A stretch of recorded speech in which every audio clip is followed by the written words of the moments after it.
ಎಲ್ಲರಿಗೂ ನಮಸ್ಕಾರ. ಪುಸ್ತಕದ ಮನೆಗೆ ನಿಮಗೆಲ್ಲ ಸ್ವಾಗತ.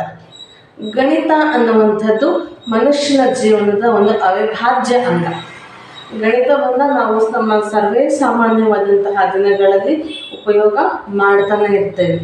ನಮ್ಮ ದೈನಂದಿನ ವ್ಯವಹಾರಗಳಲ್ಲಿ ನಮಗೆ ಗಣಿತ ಅನ್ನುವಂಥದ್ದು ಸಾಕಷ್ಟು ರೀತಿಯಲ್ಲಿ ಸಹಾಯವನ್ನು ಮಾಡ್ತಾ ಹೋಗುತ್ತೆ. ನಾವು ಗಣಿತವನ್ನು ಲೆಕ್ಕಗಳನ್ನು ಮಾಡಬೇಕು, ದೊಡ್ಡ ದೊಡ್ಡ ಅಂಕೆಯ ಲೆಕ್ಕಗಳನ್ನು ಮಾಡಬೇಕು ಅಂತ ಹೇಳಿದರೆ ನಾವು ಸಾಮಾನ್ಯವಾಗಿ ಕ್ಯಾಲ್ಕುಲೇಟರ್ಗಳನ್ನು ಉಪಯೋಗಿಸ್ತೇವೆ. ಕ್ಯಾಲ್ಕುಲೇಟರ್ ಕೂಡ ಇವತ್ತು ನಮಗೆ ಸುಲಭದ ರೀತಿಯಲ್ಲಿ ಕೈಗೆಟಕುವಂತಹ ಒಂದು ಸಾಧನ ಆಗಿದೆ. ನಮ್ಮ ಪ್ರತಿಯೊಬ್ಬರ ಮೊಬೈಲ್ಗಳಲ್ಲಿಯೇ ಇವತ್ತು ನಮಗೆ ಕ್ಯಾಲ್ಕುಲೇಟರ್ ಅನ್ನುವಂಥದ್ದು ಸಿಗ್ತಾ ಹೋಗುತ್ತೆ. ಆದರೆ ನಮಗೆ ದೊಡ್ಡ ದೊಡ್ಡ ಅಂಕೆಯ ಒಂದು ಮೊತ್ತವನ್ನು ಕಂಡುಹಿಡಿಯಲಿಕ್ಕೆ ನಮಗೆ ಕಷ್ಟ ಆಗುವಂಥದ್ದು ಎಲ್ಲರಿಗೂ ಸರ್ವೇ ಸಾಮಾನ್ಯ. ಆದರೆ ಈ ಒಬ್ಬ ವ್ಯಕ್ತಿ ಅವರು ತಮ್ಮ ಮನಸ್ಸಿನಲ್ಲಿಯೇ ಎಷ್ಟು ದೊಡ್ಡ ಸಂಖ್ಯೆಗಳನ್ನು ಕೊಟ್ಟರೂ ಕೂಡ ಅವರು ಕ್ಷಣಾರ್ಧದಲ್ಲಿ ಅದರ ಮೊತ್ತವನ್ನು ನಮಗೆ ಹೇಳ್ತಿದ್ರು. ಇಂತಹ ಒಬ್ಬ ವ್ಯಕ್ತಿ ಬಗ್ಗೆ ಇವತ್ತು ನಿಮ್ಮೊಂದಿಗೆ ಮಾಹಿತಿಯನ್ನು ಹಂಚಿಕೊಳ್ತಾ ಇದ್ದೇನೆ. ಯಾರೆಲ್ಲ ಮೊದಲನೇ ಬಾರಿಗೆ ನಮ್ಮ ಚಾನಲನ್ನು ನೋಡ್ತಾ ಇದ್ದೀರಾ, ಸಬ್ಸ್ಕ್ರೈಬ್ ಮಾಡ್ಕೊಳ್ಳೋದ್ರ ಮೂಲಕ ಪ್ರೋತ್ಸಾಹಿಸಿ ಅಂತ ಹೇಳಿ ಕೇಳ್ಕೊಳ್ತೇನೆ. ಇವತ್ತು ನಾನು ನಿಮ್ಮೊಂದಿಗೆ ಮಾತನಾಡಲಿಕ್ಕೋಸ್ಕರ ಆಯ್ಕೆ ಮಾಡಿಕೊಂಡಿರುವಂತಹ ಒಬ್ಬ ವ್ಯಕ್ತಿ ಅವರು ಶಕುಂತಲಾದೇವಿ. ನಮಗೆಲ್ಲರಿಗೂ ಕೂಡ ಶಕುಂತಲಾದೇವಿ ಅಂತ ಹೇಳಿದ ತಕ್ಷಣ ಒಂದು ವಿಚಾರಕ್ಕೆ ಹೆಮ್ಮೆ ಆಗಬೇಕು. ಏನು ಅಂತ ಹೇಳಿದರೆ ಅವರು ಹುಟ್ಟಿದ್ದು ನಮ್ಮ ಕರ್ನಾಟಕದಲ್ಲಿ, ಅದು ನಮ್ಮ ರಾಜಧಾನಿ ಬೆಂಗಳೂರಿನಲ್ಲಿ 4ನೇ ನವೆಂಬರ್ 1929 ಇಸ್ವಿಯಲ್ಲಿ ಶಕುಂತಲಾದೇವಿ ಬೆಂಗಳೂರಿನಲ್ಲಿ ಜನಿಸ್ತಾರೆ. ಅವರ ತಂದೆ ಸುಂದರ ರಾಜರಾವ್. ಅವರು ಸರ್ಕಸ್ನಲ್ಲಿ ಕೆಲಸವನ್ನು ಮಾಡ್ತಾ ಇರ್ತಾರೆ.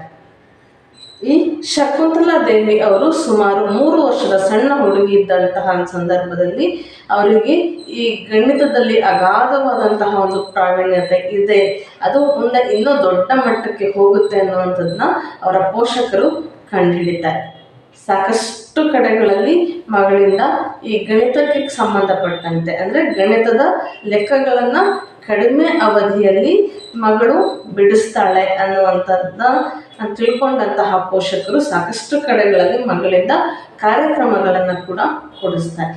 ಕೇವಲ 6ನೇ ವಯಸ್ಸಿಗೆ ಮೈಸೂರು ವಿಶ್ವವಿದ್ಯಾಲಯದಲ್ಲಿ ಅವರು ತಮ್ಮ ಒಂದು ಸಾಮರ್ಥ್ಯವನ್ನು ಕೂಡ ಅವರು ಪ್ರದರ್ಶನವನ್ನು ಮಾಡ್ತಾರೆ. ಅದಾದ ನಂತರದಲ್ಲಿ 1944ನೇ ಇಸ್ವಿಯಲ್ಲಿ ಅವರು ಇಂಗ್ಲೆಂಡಿಗೆ ಕೂಡ ಹೋಗ್ತಾರೆ. ಇದಾದ ನಂತರದಲ್ಲಿ ಸಾಕಷ್ಟು ದೇಶಗಳಲ್ಲಿ ಅವರು ತಮ್ಮ ಒಂದು ಪ್ರತಿಭೆಯನ್ನು ಕೂಡ ತೋರಿಸ್ಕೊಳ್ತಾರೆ. 1950ರ ದಶಕದ ಸುಮಾರು ಮಧ್ಯಭಾಗದಲ್ಲಿ ಅವರು ಯುರೋಪಿನ ಬೇರೆ ಬೇರೆ ದೇಶಗಳಿಗೆ ಭೇಟಿಯನ್ನು ಕೊಡ್ತಾರೆ. ಯುರೋಪಿನ ಬೇರೆ ಬೇರೆ ದೇಶಗಳಲ್ಲಿ ತಮ್ಮ ಒಂದು ಸಾಮರ್ಥ್ಯವನ್ನು ಪ್ರದರ್ಶನ ಮಾಡ್ತಾರೆ. 1976ನೇ ಇಸ್ವಿಯಲ್ಲಿ ನ್ಯೂಯಾರ್ಕ್ಗೆ ಕೂಡ ಹೋಗಿ ಬರ್ತಾರೆ. ಅದಾದ ನಂತರದಲ್ಲಿ 1977ನೇ ಇಸ್ವಿಯಲ್ಲಿ ಸದರ್ನ್ ಮೆಥೋಡಿಸ್ಟ್ ಅನ್ನುವಂತಹ ಒಂದು ವಿಶ್ವವಿದ್ಯಾಲಯದಲ್ಲಿ ಕೂಡ ತಮ್ಮ ಒಂದು ಅಗಾಧವಾದಂತಹ ಪ್ರತಿಭೆಯನ್ನು ತೋರಿಸ್ತಾರೆ. ಇಲ್ಲಿ 50 ಸೆಕೆಂಡುಗಳಲ್ಲಿ 101 ಸಂಖ್ಯೆ ಏನಿದೆ ಅದರ 23ನೇಯ ಮೂಲವನ್ನು ಅವರು ಕಂಡುಹಿಡಿತಾರೆ. ಕೇವಲ 50 ಸೆಕೆಂಡಿನಲ್ಲಿ 201 ಸಂಖ್ಯೆಯ ಒಂದು ವರ್ಗಮೂಲವನ್ನು ಅವರು ಕಂಡುಹಿಡಿತಾರೆ.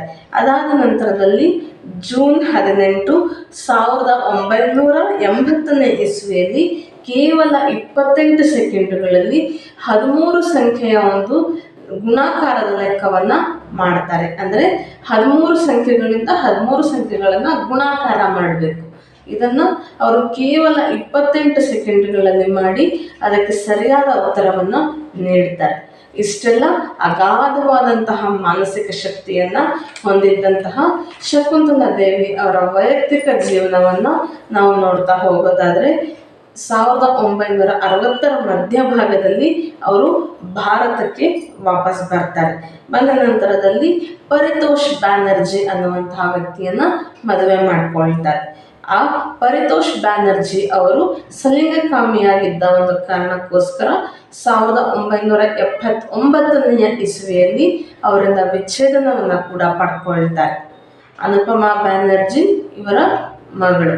ಇದರ ಜೊತೆಯಲ್ಲಿ ಈಗಿನ ತೆಲಂಗಾಣ ರಾಜ್ಯದ ಮೇದಕ್ ಪ್ರದೇಶದಿಂದ 1980ರಲ್ಲಿ ಸ್ವತಂತ್ರ ಅಭ್ಯರ್ಥಿಯಾಗಿ ಚುನಾವಣೆಯಲ್ಲಿ ಕೂಡ ಸ್ಪರ್ಧಿಸಿರ್ತಾರೆ. ಇಷ್ಟೆಲ್ಲ ಸಾಧನೆಗಳನ್ನ ಮಾಡಿದಂತಹ ಈ ನಮ್ಮ ಶಕುಂತಲಾ ದೇವಿ ಅವರಿಗೆ 2013ನೇ ಇಸ್ವಿಯಲ್ಲಿ ತೀವ್ರ ಉಸಿರಾಟದ ತೊಂದರೆ ಉಂಟಾಗುತ್ತೆ. ಅದಾದ ಕೆಲವೇ ದಿನಗಳಲ್ಲಿ ಅವರಿಗೆ ಹೃದಯ ಮತ್ತು ಮೂತ್ರಪಿಂಡದ ಸಮಸ್ಯೆಗಳು ಕೂಡ ಉಲ್ಬಣ ಆಗುತ್ತೆ. ಈ ಒಂದು ಆರೋಗ್ಯದ ಸಮಸ್ಯೆಗಳಿಂದ ಏಪ್ರಿಲ್ 21ನೇ ತಾರೀಕು 2013ನೇ ಇಸ್ವಿಯಲ್ಲಿ ಶಕುಂತಲಾ ದೇವಿಯವರು ನಮ್ಮೆಲ್ಲರನ್ನ ಅಗಲ್ತಾರೆ. ಈ ಥರದ ವಿಶೇಷ ಕೊಡುಗೆಗಳನ್ನ ಇರುವಂತಹ ವ್ಯಕ್ತಿಗಳು ನಮ್ಮ ಮುಂದೆ ಸಾಕಷ್ಟು ಜನ ಇರ್ತಾರೆ. ಅಂತಹವರಿಂದ ನಾವು ಕಲಿಯುವಂಥದ್ದು ಇನ್ನೂ ಸಾಕಷ್ಟು ಇದೆ. ಹಾಗಾಗಿ ಈ ಥರದ ವ್ಯಕ್ತಿಗಳಿಂದ ಇನ್ನೂ ಸಾಕಷ್ಟು ನಾವು ಕಲಿಯುವಂತಹ ಒಂದು ಪ್ರಯತ್ನವನ್ನು ಮಾಡೋಣ ಅಂತ ಹೇಳ್ತಾ ಈ ಒಂದು ವಿಡಿಯೋವನ್ನು ಮುಗಿಸ್ತಾ ಇದ್ದೇನೆ. ಮುಂದಿನ ವಿಡಿಯೋದಲ್ಲಿ ಇನ್ನೊಂದು ಮಾಹಿತಿಯೊಂದಿಗೆ ನಿಮ್ಮ ಮುಂದೆ ಬರ್ತೇನೆ. ಅಲ್ಲಿವರೆಗೆ ನಮ್ಮ ವಿಡಿಯೋಗಳನ್ನ ನೋಡ್ತಾ ಇರಿ.